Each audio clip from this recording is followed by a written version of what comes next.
Hey peeps, we're back again. Always great to see you. Thanks again for watching. We've been talking and discussing again, and As we usually do. with the planning and the scheming and the plotting and the whatnot, and we've stumbled across another interesting little topic that we thought would be actually cool to discuss and share with you. And again, it kind of leads on from something we were talking about in our other videos, and that being, kind of the awkwardness of making friends as an adult and Yeah.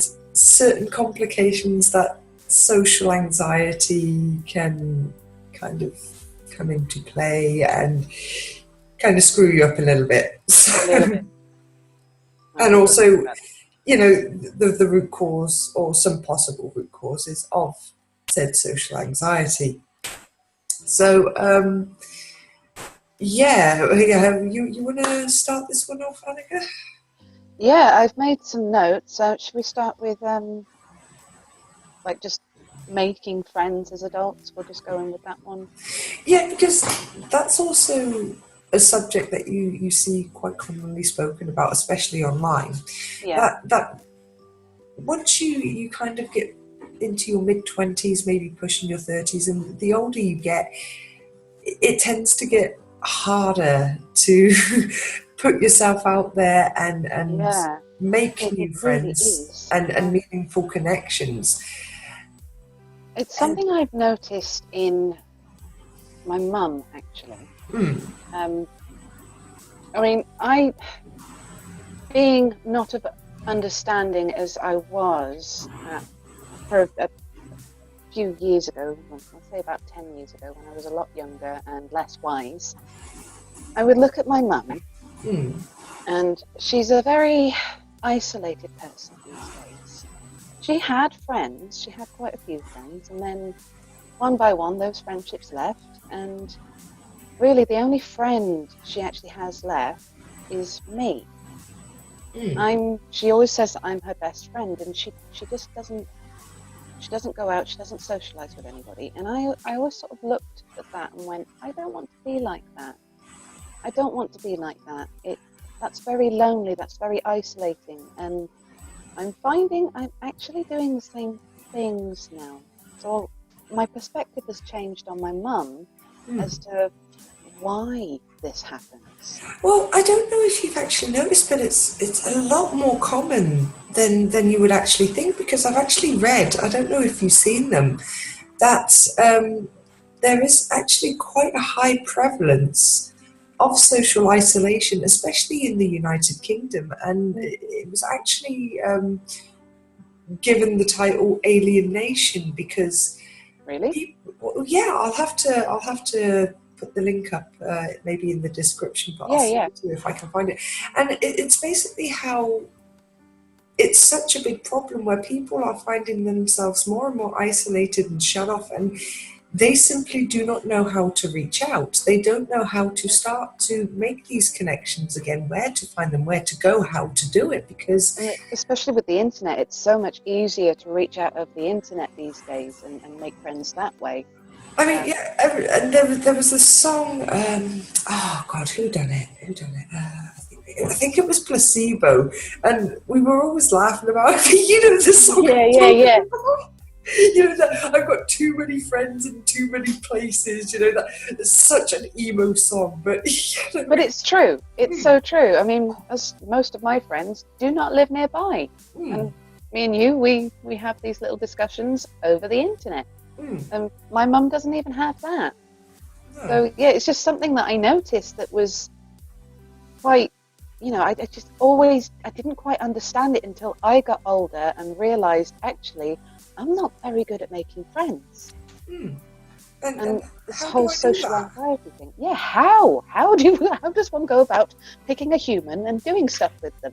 I mean, because when you think about it, when we're kids, we're all thrown into this situation where we are forced to be social. And Oh when you yes, cool.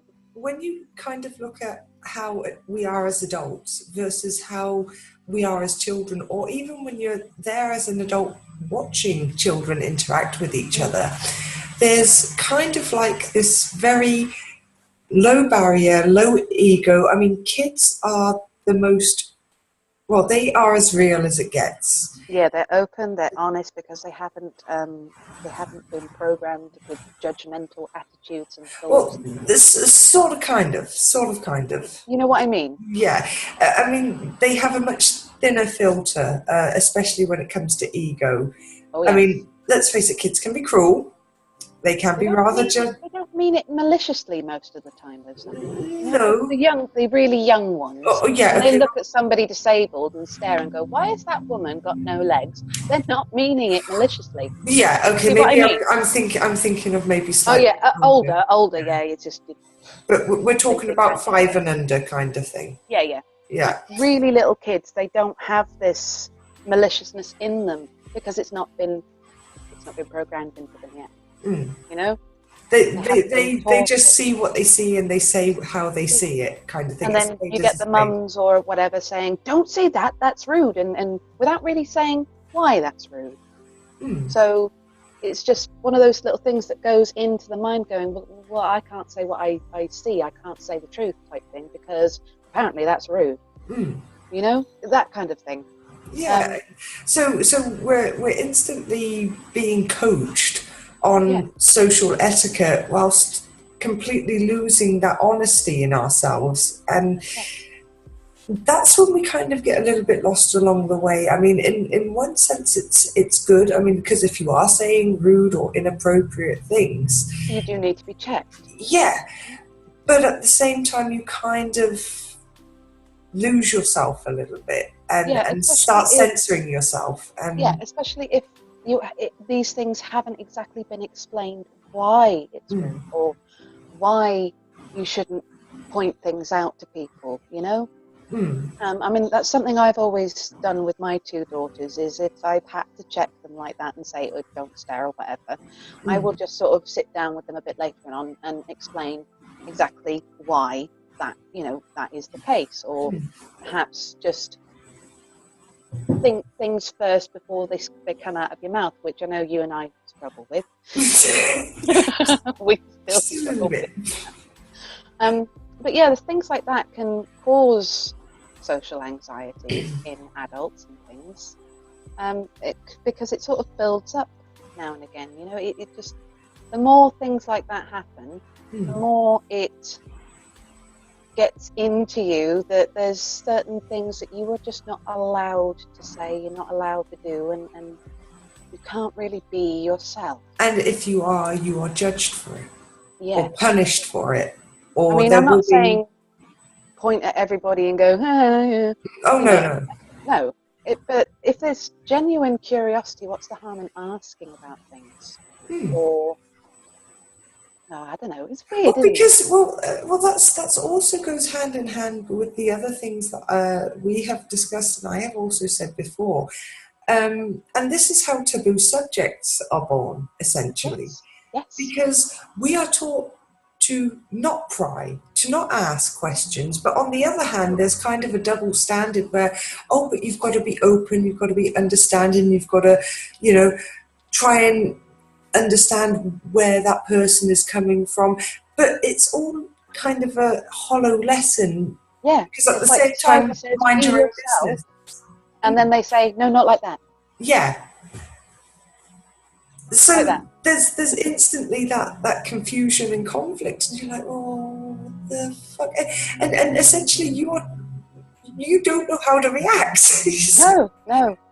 And these things can build up. I mean, I don't know if you know, but as far as social anxiety is concerned, your brain, or everybody's brain, not just your brain, the brain is, it's naturally wired to hold on to your negative experiences more than it is your positive experiences. That's that survival instinct thing. That goes back decades, eons. Basically, you need to know what the dangers are, otherwise your ass is going to get eaten. Exactly. But, going back to cavemen days when things like that would happen. But these days, because we have evolved with, we've got more intelligence, more self-awareness, that sort of thing, the dangers are different, and yet your brain is still treating them the exact same way as it would a tiger trying to eat your ass, you know?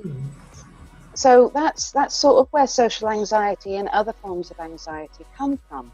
Because we are naturally wired to hold on to these negative experiences to keep us safe. But it doesn't know the difference. So that's generally where that comes from. A threat is a threat no matter where it came from. Even if it's just somebody looking at you and thinking, perhaps you're a bit weird. And you'll notice that and you'll think, oh my God, they think I'm a freak. And then you start going, shit, why are they thinking I'm a freak? Am I a freak? Is it because of this? And then you start having overanalyzing and little hurricane in your mind. And the shitstorm ensues, you know. And got caught in one of those earlier. So, yes, you did. You got shot on by a bird. Ha ha. Shot on by a bird from a great height. From a great height. Anyway, we digress. But again, and that's where, you know, it starts forming, because you start thinking, okay, well, if people are reacting this way to me, which is how I've been taught not to react, but they're acting like this anyway, they're telling me this, but I can't be honest to them, and you know, and then a negative cycle ensues. So you take it away with yourself, thinking, okay, well, I can't discuss this, but I've got to try and think, you know, okay, there's something wrong with me, so I've got to change that. And you don't automatically think, well, maybe they're wrong, because you think, well, if someone else has seen this in me, it's got to be true. I mean, that's how the mind of a child works. Well, essentially, we all still are children, like we said the other day.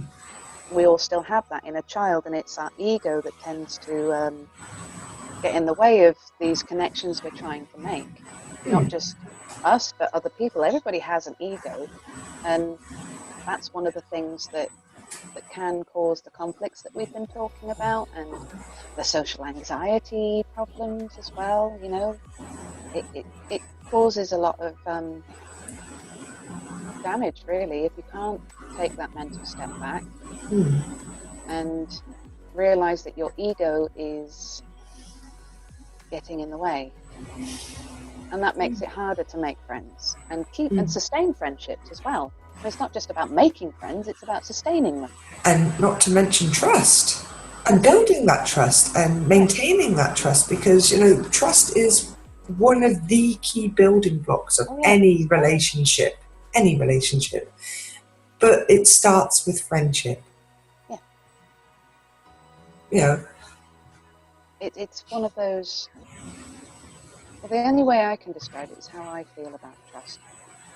I have certain levels. I have little layers of who I am and who I will reveal to what bits and pieces. Now, if it's just an acquaintance, they'll get to see the first couple of layers, maybe.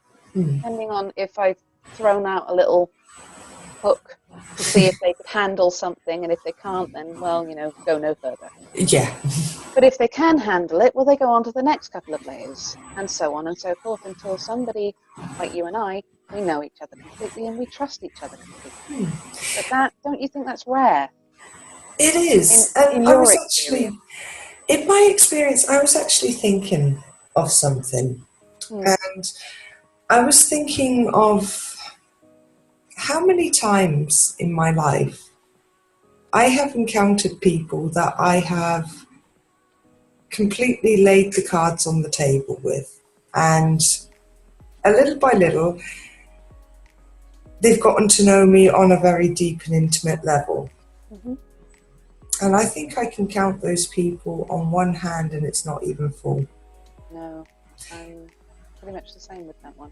And I was actually considering, after doing a lot of soul searching the last few months, or even past few years for that matter, because I have had a hell of a lot to reflect on, and have come to some very shocking realizations. And one of the most pleasant realizations is that I actually do have someone else in my life that has been in my life for quite some years that I do really trust, and I have not let them in. not completely. Yeah. And I was thinking of maybe taking that step, and that's a very intimidating step when I think about it, because it's something that you really don't do all Not too often. not often. No. It depends really on how you feel at the time, I suppose. Mm. And whether you think that this particular friendship can be sustained and there is a level of trust that warrants a little bit more of the layers being peeled off. Mm. Hey, look, this is my core. Mm. You know, don't hurt it. Mm. That's really why we all have these layers, is to protect this little inner thing, the essence of who we are. And I suppose that is our inner child. Yeah, it's the most vulnerable, soft part. Now, this is who I am. This is all that I am. This is my core. This is my essence. This is where all my issues tend to stem from. Can you handle this, or have I got to put the layers back on? You know, that's a very big thing to do, and like we said, it doesn't happen very often. No, it doesn't, and it's a very intimidating thought, because at one point you feel like you are at this place where you can really trust someone and take that layer back, but at the other point you feel, well, because one comment can make you put that layer back on just as you're about to reveal it. If they go say something and you go, nope, not the right time, maybe never the right time, you know, that again is that social anxiety thing coming through, with good reason. Obviously that comes from past experiences, having done the same thing, opened up to somebody and have them gone stab, stab, stab, stab, stab, and you're like, well, where can I get a turtle shell? So it's I'm gonna stay in here now. The Teenage Mutant Ninja Turtles totally had the right idea. But I don't know, sometimes the social experiences we have, and you can have so many positive ones, but it only takes a few negative ones to burn you. Undo progress that you've made. So it is, I mean, when we were kids, we're going back to the subject of like making friends as children, it seemed so much easier. I mean, I don't know, you just went out into the street, found a person out there who was a bit like you. Hey, you're my age. Yeah, you're my age. Yeah. Let's play. You played. It doesn't matter what you know, it really didn't matter. It was just somebody to be with, and you could just make friends, and you didn't know them, you'd play with them anyway. But as you get older and things with other people tend to hurt more, it's more and more difficult to make that first step and go, hey. For example, when I first started secondary school, I met one of my other long-term friends, Jen, and I did something that was very out of character for me, and is the reason she and I are still talking now. We were sat there at our secondary school induction week, so you come from primary school, you go into the tutor group that you're going to be in for a week, and then you go back to primary school before you go after the summer, you go back to starting your secondary school thing. And I'm sat there and I've got one girl one side, one girl on the other, and I'm terrified because the only other person I knew from my primary school wasn't allowed to sit with me. We all had to mingle. Oh my God, that is just the worst feeling, is all of these people you don't know and you're not allowed to sit with the one person you do know. So I'm sat there and I'm getting my foot tangled in a table there, sorry. And I'm loads of people on this table and I'm feeling this weight and the anxiety, and I'm only 12 at this point. So it's already beginning. And then something just went, and I turned to this girl and I put my hand out And I said, hey, my name's Annika. We're going to be here for the next 5 years, so we may as well get to know each other. And she gave me this look of, what the fuck? But took my hand, shook it, and we've been friends ever since. Yeah, we're sorry there, peeps. We started having some issues with the internet connection and things got a little bit laggy, so we're just going to repeat what Annika was saying. Yeah. I'm not sure how good it's going to be when I edit this all together, so yeah, sorry if this bit is choppy. How bad? Well, no, it's I blame Telenet. Boo, Telenet, boo. Anyway, carry on. Well, basically what I was saying was that little story of how I met one of my other friends when I was 12, and there was a lot of social anxiety, and it took a lot of energy to actually put myself out there to somebody and say, hey! And I was only 12 at the time. If we were younger, it would have been easier because I'd had less experiences that had been negative. So even at the age of about 11 or 12, my social anxiety was beginning to kick in, and it took so much energy to just say hi, but now that I'm older still, and I've had more negative experiences with friendships and things, the social anxiety is really building, and it's very difficult to find the energy to go out and make a new connection with somebody. So yeah, that was basically what I was saying. Yeah, it's a whole minefield when you think about Yeah. it. I mean, we talk a lot about the intricacies of dating and the whole little dance you do. I don't know. Little peacock dance. Just, we talk a little bit about. I'm just seeing it now. I'm getting my little mating dance.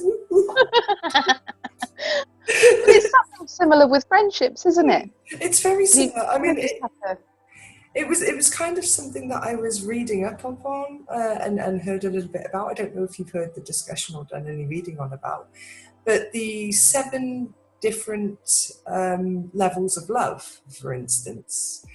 All right. And basically, it comes from Greek philosophy, and I think it was something like there was Eros, which is the romantic love, and that's the passionate love that you feel between your lover, and then you've got I think it's Philios, which is the foundation of love, basically the premise on what friendships are built upon, and where it can transition into Eros, and then you have Agape, I think it's called, and that's. I haven't seen any of this. So this is you news haven't. to me. You haven't. Okay. No. All right. This is completely new information, and I've accepted. Right. Okay. This is a discussion we haven't had. Okay. So and then you have like Agape, which is more of a universal love.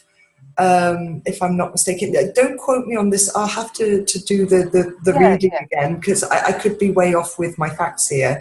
It was something I read quite a while back now, and that is basically the love you feel for your fellow human, for your animals, for your passions. It's just love in general, kind of thing.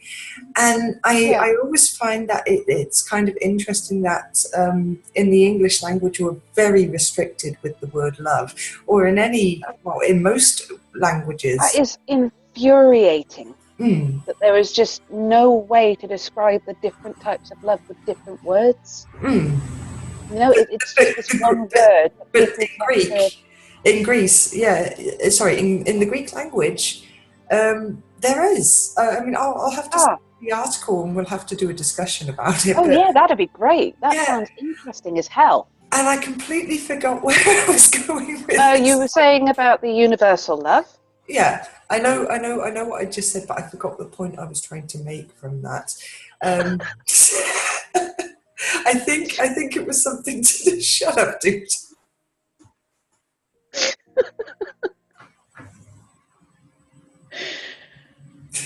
You lost your plot. I lost the fucking plots. It just went, it was there in my head. It was like, oh, let's say something really profound. And then it was like, Damn. and now you look like a dickhead. Because Yeah, well, we do that all the time. Right, so yeah, all these different types of love. Let's see if we can find it again. Right, so basically, and it kind of falls into that when you're looking for a friend. Yes, that's the point I was trying to make. When you're looking for the friendship, you're ultimately looking for a level of love that romantic intimacy does not fulfill. You are looking for another layer, a different level, a different type of connection of loving people, because love is so much more vast than, hey, I'm gonna fuck you because you're sexy. And I'm just going to marry you, and I will only fuck you for the rest of my life. No, love is so much more. I'm sorry for my bluntness, that is a no-filter moment. But anyway, makes so much sense to me, though. It really does. I seem to be always stuck in this little, the universal platonic sort of love, and then I get this, what was it, Eros? Yeah, Eros. I get Eros back, and I'm projecting that one, and it just sort of goes back. No. But that's also another. That's also another aspect. I mean, when you split romantic and platonic love, I mean, romantic love is conditional. When you think about it, its very essence is conditional. I am giving to you. I expect you to give back to me. We have an equal business partnership, and this is how we are going to function together. And if that does not work, or if for some reason that breaks down, then therefore the premise of the relationship and the love will break down. Whereas if you have a platonic love, that is essentially the most pressure-free kind of love, because you love unconditionally. I mean, sure, there are conditions. You need to take care of each other's needs and respect of boundaries, but that is the kind of love where you don't hold any real expectations, and if they fall short in an area, it's not going to be a calamity like it will be in the love relationship. So that makes so much sense. Yeah, I've been doing a lot of thinking. Do you know what I was thinking about? Balls. Balls. Balls. That's what I was thinking about. Filth. Pure, unadulterated filth. It wasn't quite like that. It was more like the biology of it. And you've been thinking about something profound. I know. I was thinking about balls. Exactly. You're a whore. Anyway. I'm not your dick. Well, if I'm the dick, you're the balls.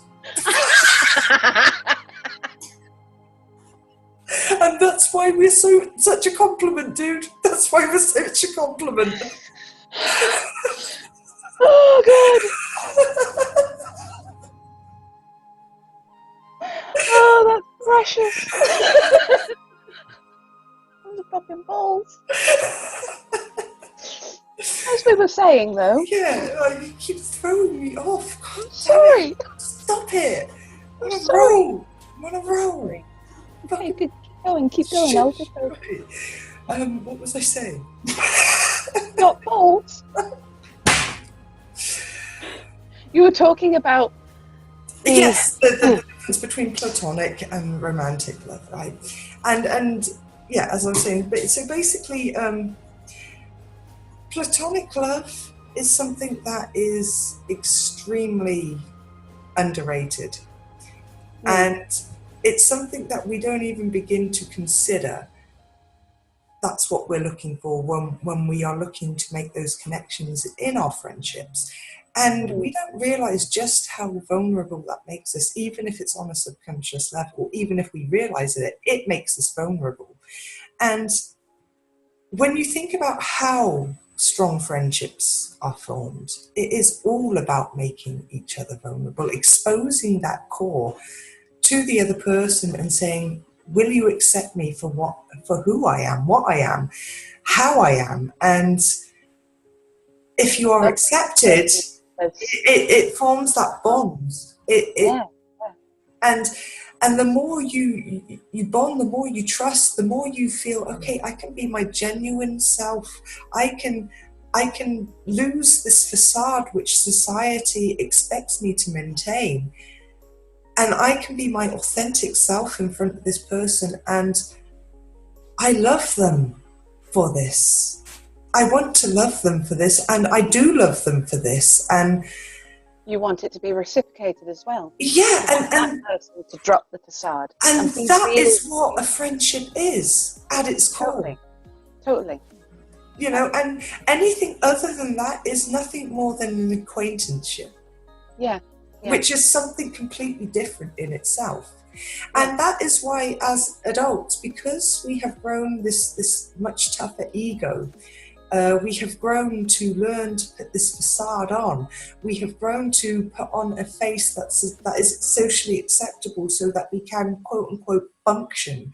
When we lose that ability to become or be our genuine selves as we are as children, we really lose touch with ourselves, and this is when we become the most vulnerable, and we don't even want to acknowledge that, which is why we shut ourselves off, we cage ourselves in, we hide behind these screens, and we long for the connection, but we are terrified, absolutely terrified of being burned.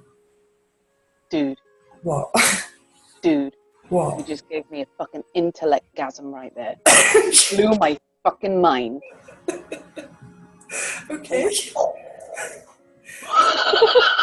That made more sense than most of the crap I've been reading about this subject. I say crap, I mean, it's just a general word. Most of the things I've been reading about this subject to try and figure myself out and try and get past my social anxiety. That made so much sense. Thank you. You're welcome. Credit where credit is due. But yeah, my mind wanders a lot, and yeah, I know, and I like that. Yeah, and this is what kind of got me thinking about, well, how do you take this person that you feel you can go to that next level with and take that step? Because I haven't done that since I've done it with you. I mean, I've done it with my husband, I've done it with Glenn, but even he feels that he is only just beginning to understand me fully. Scratch the surface. But dude, what you got to understand about that is it took us, we're 20 years in with this. It took us a long time to work out the kinks. Well, not only that, but we grew together as well. A lot of our experiences were shared, and we were there for each other through them. So we lived the experiences together, kind of thing. They're coming in at a different chapter, and yet they want to read the rest of the book. But because some of the things that we have shared together or separately have been quite traumatic, it's difficult to let them open the book a bit further down so that they can catch up on things. They've walked in and they're reading what's going on now, but thinking, well, why is that happening? Why is that happening? And they want to delve deeper into the book, but you're just keeping it closed. And it's, no, you can't read that bit yet. I'm not ready to let you. No spoilers! No spoilers. But there comes a point, like you say, where if this person means enough to you, you have to just open it and let them read it and see how they will react. And if they react brilliantly and positively and they accept you as you are, brilliant. But if they don't, that's the thing, isn't it? Then you know where you stand with them. But the thing is, with this person, I feel it hurts them because I won't open. Yeah, I think I know who you're talking about. And I think you may well be right. All you can do is try. And hopefully, if you open up a little bit more and show these things that this person is curious about, perhaps, it may bring a positive reaction, and perhaps they will do the same. Perhaps. Which is all anybody really wants. I mean, I find myself seeking that sort of connection as well. And that's why what you were saying sort of really hit a gong, like a freight train in a gong, dong, you know. That is exactly what I have been seeking. Yeah, I want the romantic love, and I don't have that right now. But more importantly, I want that platonic love. I want that platonic connection. I want to be vulnerable with somebody and open up and be myself. But getting to that point is so hard. It is so hard because there is a lot in me that is not, quote unquote, normal. Because of my past experiences, and you find that because people can be very, very judgmental and don't really want to delve a little deeper to understand where things come from, or if you are talking about a traumatic experience, suddenly they'll go, I don't want to know, because it's painful for them to hear. Oh, excuse me, but I've had to live it, you know. So I'm trying to show you who I am. Please don't shut me down. You know, that is painful when that happens, and it's very difficult to get to that point where you can just show somebody exactly who you are. But yet that's all we ever want to do. And as we get older and all of our experiences,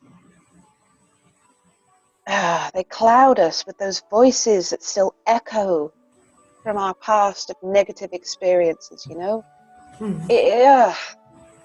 It gets harder to just let go and be like your child, like the child.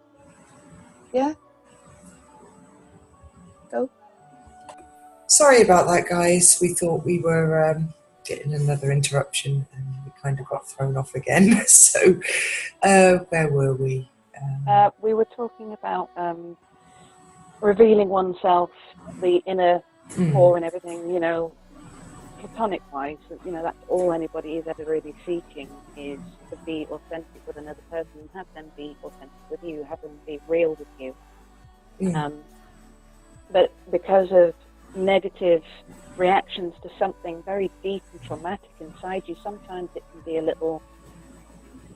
sometimes it can be too much for another person, and sometimes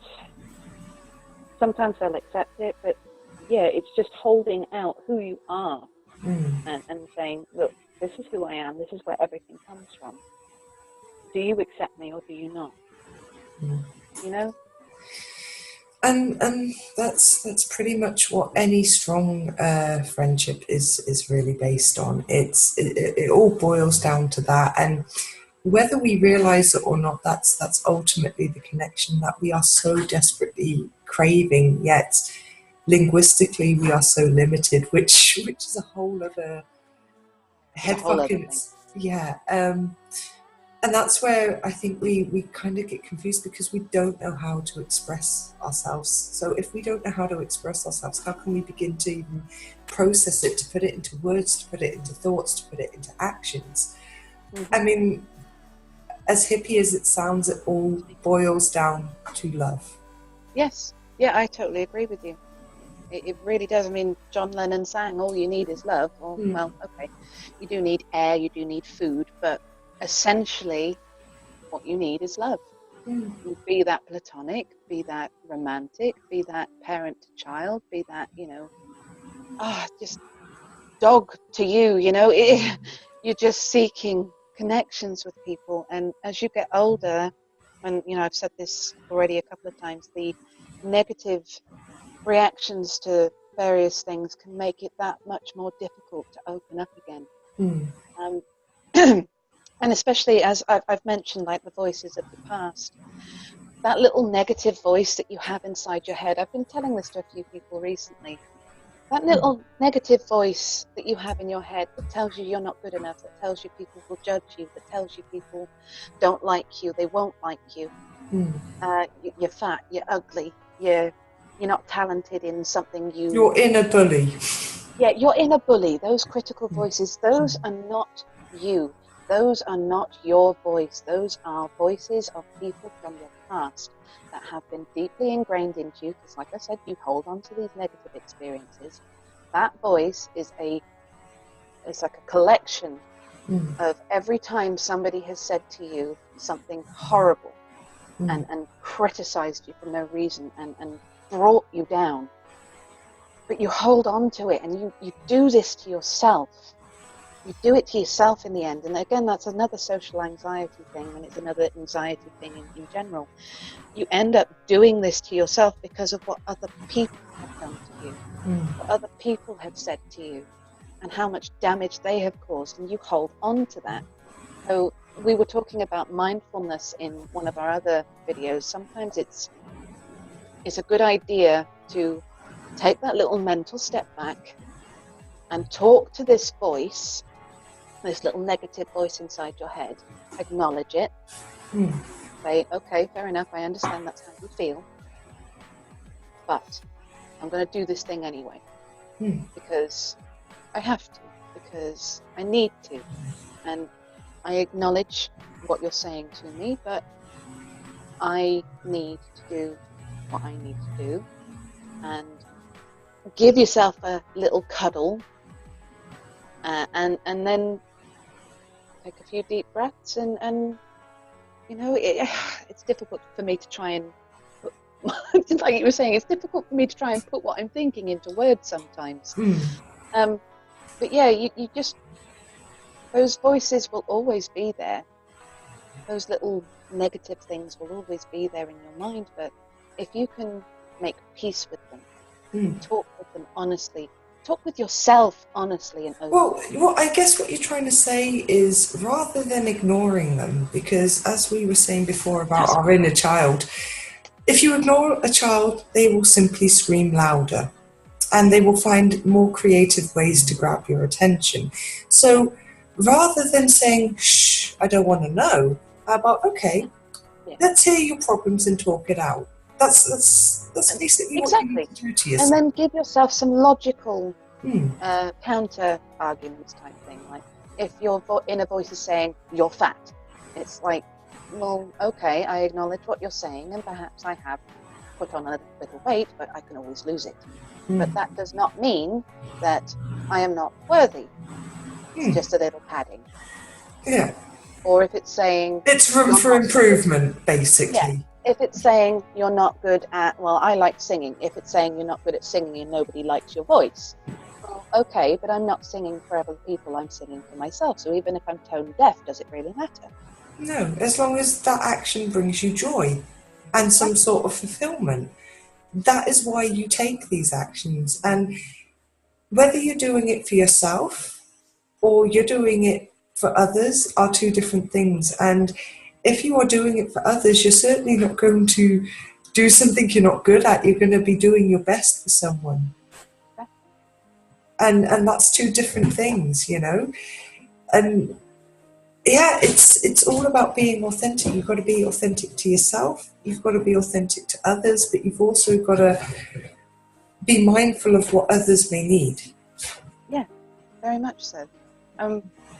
I had this little story that I wanted to tell about these little negative voices, and it was something I recognised in a friend of mine, or somebody I knew a while ago. When we were sat in the pub, and we were talking about, well, I can't remember, but it was something in-depth and intellectual, because that's what we were talking, you know, we used to talk about stuff like that a lot. And we sat at the bar and chatting away, and then there was this crash behind me. And I looked back, and there's this little boy that has fallen backwards on his chair. And the mum in me went, oh, good God. So mid-sentence, I jumped up and I picked this little boy up and I put him on his feet, and I found his grandfather and just said he's in a bit of shock and everything, just, you know, comforting him and then handing him to who he needed to be with.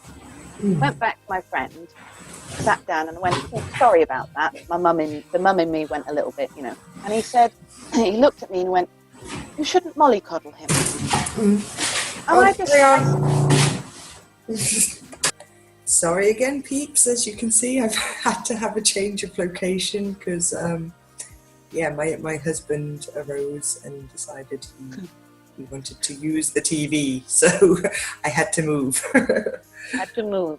That's fine. I knew where I was. Right. So my friend had, leaned forward and said, "You shouldn't mollycoddle him." And looking at this grown-ass man and realizing that those words were not his own. So I leant forward and I looked him square in the eyes and I said, "Boys need comfort too," and left it at that for now. And then later on we had this discussion. I said, "Those wasn't you, that was your voice. That was something your father used to say to you all the time, and it just came out in that one moment, and you didn't realize it until I pointed it out." Because he'd done this little bitter laugh, and I said, "Boys need comfort too." So the point I suppose I was trying to make with all of that is, now and again you'll find yourself, and I do as well, saying things and thinking things that are not your own thoughts. They're thoughts that have been expressed to you, drummed into you, as you know, as you've been living your life, and these little negative voices will come back, and sometimes they'll be expressed to other people, sometimes you'll just express them to yourselves. But you can take that little mindful step back sometimes and realize that actually that's not how you feel, because it certainly wasn't how this person felt. And he, in the end, he didn't realize, he didn't know why he was saying that. And, you know, it was something his father had not done. And it goes, again, it goes into the friendship aspects of things. Sometimes those little voices will interfere. Sometimes your social anxiety will interfere. But be mindful of the voices that are in your head, because sometimes they're not yours. Well, yeah, it all goes back to, you know, that negative reinforcement, to be honest. You believe what you're told because, you know, it's the perspective of others. And Maybe you told it enough times. Yeah, you start to believe it, you know, and especially if you have people that are persistently saying this to you. Yeah. I mean, unfortunately, you know, if you have a toxic environment with your family, or if you have a bullying problem at school, something that is persistently going on, or if you keep encountering these kind of things, you start to doubt yourself. And because you are constantly in this fight or flight mode, you kind of start to adapt and turn into this kind of social chameleon where you can really end up losing yourself. And very much so. If you don't know who you are, then how are you expecting other people to be truly comfortable with you? I mean, I've said it before, your vibe attracts your tribe. So if you are lost, you are just going to be a beacon for other people who are also lost. And if you want to find your way, you need to know where you're going. If that makes sense. Yeah, that does make sense, very much so. And I agree with that. It's like I was saying to somebody that those very things really is, if you can't like yourself and you can't know yourself, how can you expect other people to? So you really do have to do this self-reflection thing that we keep banging on about. Take those little mental steps back sometimes. Give yourself a fucking cuddle. Yeah, don't be so hard on yourself. I mean, we say it a lot, but we don't really know what we mean when we say don't be so hard on yourself. I mean, when we make a mistake, oh my God, I'm stupid. You know, it doesn't just stop there. It kind of, you know, it's when we say, I'm my own worst critic. And that's when you need to step back and say, okay, where do I draw the line between constructive self-criticism and just negative criticism? And it's a very hard line to draw with yourself, because this is all happening in your inner monologue. And there is no real unbiased party in there. It's just you, yourself, and I. Well, not I, but you know what I mean. I think that's why you and I tend to do what we do with each other, which is check ourselves with the other person, use each other as a neutral sounding board. Because we do have these little issues now and again where you think, am I overreacting to either other people or yourself. Am I overreacting? Am I overthinking? Can you just sort of listen for a second and then tell me? And I think that's why we do this, and probably why we have built up the level of trust that we have with each other over these years. Yeah, because it's kind of like that barrier is not there where, okay, I know this person knows me. She's seen me through my worst times. She has seen me through my better times.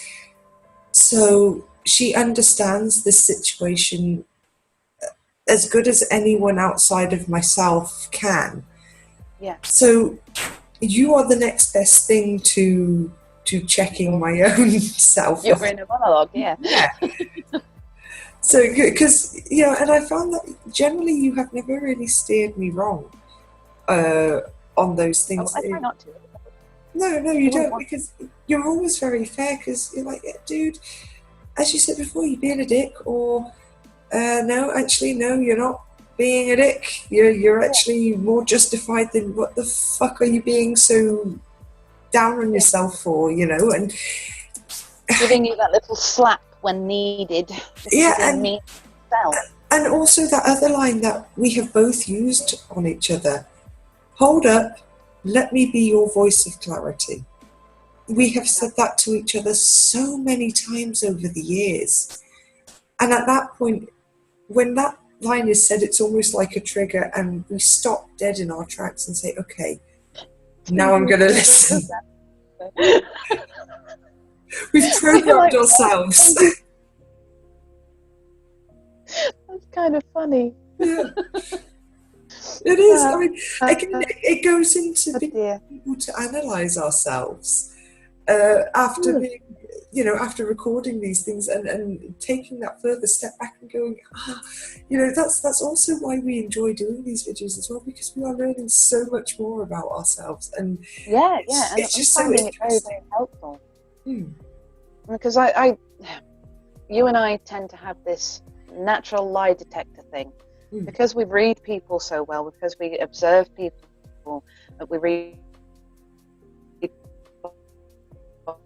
body language and facial, all of that jazz. It's interesting to watch it when we're interacting, because right now we're not seeing it. But when you watch it back, you can see all these little things passing between us, and it's kind of cool to see yourself as a third party would. And just observe yourself and somebody you care about the way others would. It's like holding up a mirror, so to speak. So it gives a little bit more, and sometimes I think that's important to do, even if you're not putting it on YouTube. Sometimes I think it's possibly important to try and observe yourself as a third party person, just to see, well, am I overthinking? Am I acting irrationally? Yeah, so it's important to view you as a third-party person sometimes, not just to check your negative personality quirks, but also to make sure that your positive ones, that that you have all of these positive ones. I mean, I've been trying to guide this woman that has come into my life, this young woman that has come into my life, and one of the things that I asked her to do was what I call the mirror trick.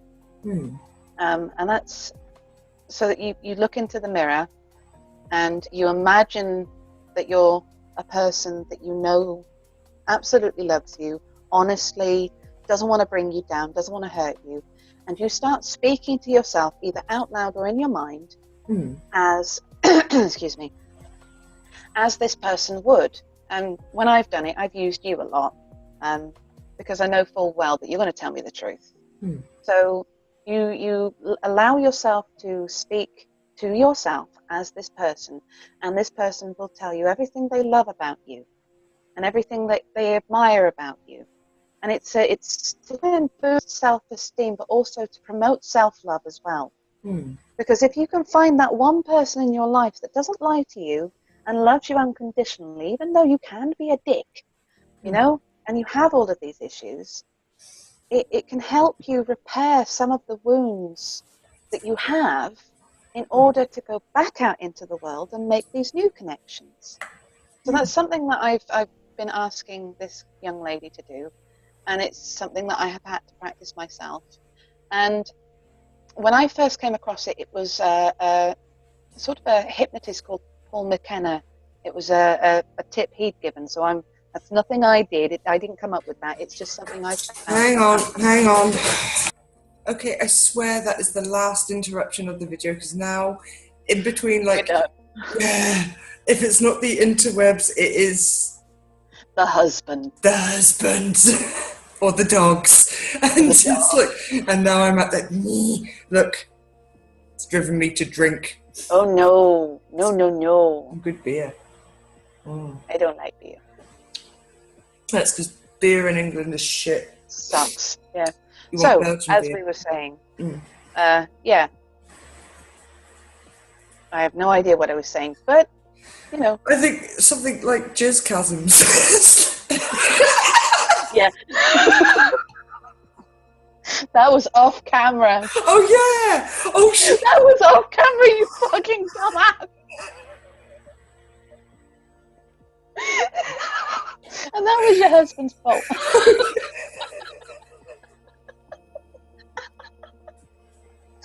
Okay. Yeah. Wait, what were we talking about before that? Well, on camera, we were talking about social anxiety and the voices in your head and everything. Oh, yeah. And practicing, and I think I was talking about the mirror trick, and it's something I learned from Paul McKenna. There you go. Okay. Learned from Paul McKenna. It's not my own thing, but it's something that I have been using and suggesting to other people to use because it is actually very helpful. What do you think about this? I'm going to be completely honest. I am thrown. I am at the point where I have completely lost the plot. Perhaps we should just do a little closing note speech. I think we are. I'm sorry if this video has been. God damn it, Kinku. Been one.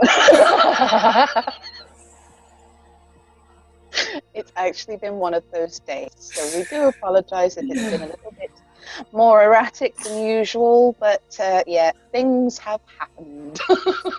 Stuff and things, and I'm sorry, I completely had some sort of profound point to make, but my brain has just gone and it's gone. It's gone. It's gone. It's gone. It's gone. It's never to return. So basically, we're going to just wrap up and say that, yeah, making friends as adults is hard. It's hard. It's hard. It's really hard. It's really hard. But we get it. Yeah, we do. We totally get it. And we're going to watch this video back and pick on some points because I'm sure we made some pretty valid points. I think this is more like kind of like a discussion brainstorming session that we just I think so. And we'll expand on some things that we've touched on, and maybe next time that we record, it's not going to be so hectic. And anyway, peeps. On that note, thanks for watching. Thank you. If you've made it this far through our ramblings and disruptions, big up. Thank you. So, yeah, thanks for watching. As always, it's much appreciated. Much love, and we'll see you in the next video. Bye-bye.